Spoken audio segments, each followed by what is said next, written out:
Hello, everybody, and welcome to today's reading through the Bible in 365. I am sitting out on the front porch and keeping dry, but you could probably hear the rain and there's some thunder. Today we are going to be focused on Job chapter 30 and 31, and then Acts. No, we're not. No, we're not. We did that. I didn't cross it off. Job chapter 32 and chapter 33, and then Acts chapter 14. So let's get started with Job chapter 32. Job's three friends refused to reply further to him because he kept insisting on his innocence. Then Elihu, son of Barachel the Buzite of the clan of Ram, became angry. He was angry because Job refused to admit that he had sinned and that God was right in punishing him. He was also angry with Job's three friends, for they made God appear to be wrong by their inability to answer Job's arguments. Elihu had waited for the others to speak to Job because they were older than he. But when he saw that they had no further reply, he spoke out angrily. Elihu, son of Barachel the Buzite, said, "I am young, and you are old, so I held back from telling you what I think. I thought those who are older should speak, for wisdom comes with age. But there is a spirit within people, the breath of the Almighty within them that makes them intelligent. Sometimes the elders are not wise. Sometimes the aged do not understand justice. So listen to me, and let me tell you what I think. I have waited all this time, listening very carefully to your arguments, listening to you grope for words. I have listened, but not one of you has refuted Job or answered his arguments. And don't tell me he is too wise for us. Only God can convince him. If Job had been arguing with me, I would not answer with your kind of logic. You sit there baffled with nothing more to say. Should I continue to wait now that you are silent? Must I also remain silent? No, I will say my piece. I will speak my mind. For I am full of pent-up words, and the spirit within me urges me on. I am like a cask of wine without a vent, like a new wineskin ready to burst. I must speak to find relief, so let me give my answers. I won't play favorites or try to flatter anyone, for if I tried flattery, my Creator would soon destroy me. Chapter 33. Listen to my words, Job. Pay attention to what I have to say. Now that I have begun to speak, let me continue.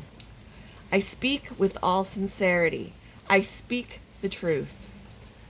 For the Spirit of God has made me, and the breath of the Almighty gives me life. Answer me if you can. Make your case and take your stand. Look, you and I both belong to God. I, too, was formed from clay. So you don't need to be afraid of me. I won't come down hard on you. You have spoken in my hearing, and I have heard your very words. You said, I am pure. I am without sin. I am innocent. I have no guilt. God is picking a quarrel with me, and he considers me his enemy. He puts my feet in the stocks and watches my every move. But you are wrong, and I will show you why. For God is greater than any human being. So why are you bringing a charge against him? Why say he does not respond to people's complaints? For God speaks again and again, though people do not recognize it. He speaks in dreams, in visions of the night, when deep sleep falls on people as they lie in their beds. He whispers in their ears and terrifies them with warnings. He makes them turn from doing wrong. He keeps them from pride. He protects them from the grave, from crossing over the river of death. Or God disciplines people with pain on their sick beds, with ceaseless aching in their bones. They lose their appetite for even the most delicious food. Their flesh wastes away, and their bones stick out. They are at death's door. The angels of death wait for them. But if an angel from heaven appears, a special messenger to intercede for a person and declare that he is upright, he will be gracious and say, "Rescue him from the grave, for I have found a ransom for his life." Then his body will become as healthy as a child's, firm and youthful again. When he prays to God, he will be accepted, and God will receive him with joy and restore him to good standing. He will declare to his friends, "I sinned and twisted the truth, but it was not worth it. God rescued me from the grave, and now my life is filled with light." Yes, God does these things again and again for people. He rescues them from the grave so they may enjoy the light of life. Mark this well, Job. Listen to me, for I have more to say. But if you have anything to say, go ahead. Speak, for I am anxious to see you justified. But if not, then listen to me. Keep silent, and I will teach you wisdom. Moving on to Acts chapter 14. The same thing happened in Iconium. Paul and Barnabas went to the Jewish synagogue and preached with such power that a great number of both Jews and Greeks became believers. Some of the Jews, however, spurned God's message and poisoned the minds of the Gentiles against Paul and Barnabas. But the apostles stayed there a long time, preaching boldly about the grace of the Lord, and the Lord proved their message was true by giving them power to do miraculous signs and wonders. But the people of the town were divided in their opinion about them. Some sided with the Jews, and some with the apostles. Then a mob of Gentiles and Jews, along with their leaders, decided to attack and stone them. When the apostles learned of it, they fled to the region of Lycaonia,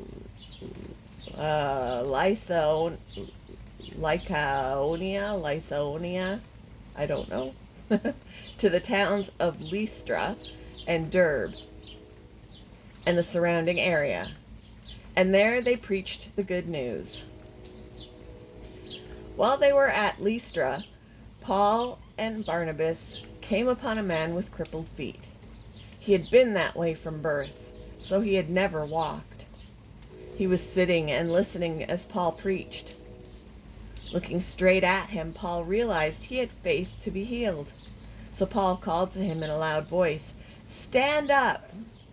And the man jumped to his feet and started walking. When the crowd saw what Paul had done, they shouted in their local dialect, "These men are gods in human form." They decided that Barnabas was the Greek god Zeus, and that Paul was Hermes, since he was the chief speaker. Now the temple of Zeus was located just outside the town. So the priest of the temple and the crowd brought bulls and wreaths of flowers to the town gates, and they prepared to offer sacrifices to the apostles. But when the apostles Barnabas and Paul heard what was happening, they tore their clothing in dismay and ran out among the people shouting, "Friends, why are you doing this? We are merely human beings just like you. We have come to bring you the good news that you should turn from these worthless things and turn to the living God who made heaven and earth, the sea, and everything in them. In the past, he permitted all the nations to go their own ways, but he never left them without evidence of himself and his goodness. For instance, he sends you rain and good crops and gives you food and joyful hearts." But even with these words, Paul and Barnabas could scarcely restrain the people from sacrificing to them. Then some Jews arrived from Antioch and Iconium and won the crowds to their side. They stoned Paul and dragged him out of town, thinking he was dead. But as the believers gathered around him, he got up and went back into the town. The next day he left with Barnabas for Derbe. After preaching the good news in Derbe and making many disciples, Paul and Barnabas returned to Lystra, Iconium, and Antioch of Pisidia, where they strengthened the believers. They encouraged them to continue in the faith, reminding them that we must suffer many hardships to enter the kingdom of God. Paul and Barnabas also appointed elders in every church. With prayer and fasting, they turned the elders over to the care of the Lord, in whom they had put their trust. Then they traveled back through Pisidia to Pamphylia, where they preached the word in Perga, then went down to Italia. Finally, they returned by ship to Antioch of Syria, where their journey had begun. The believers there had entrusted them to the grace of God to do the work they had now completed. Upon arriving in Antioch, they called the church together and reported everything God had done through them and how he had opened the door of faith to the Gentiles too. And they stayed there with the believers for a long time.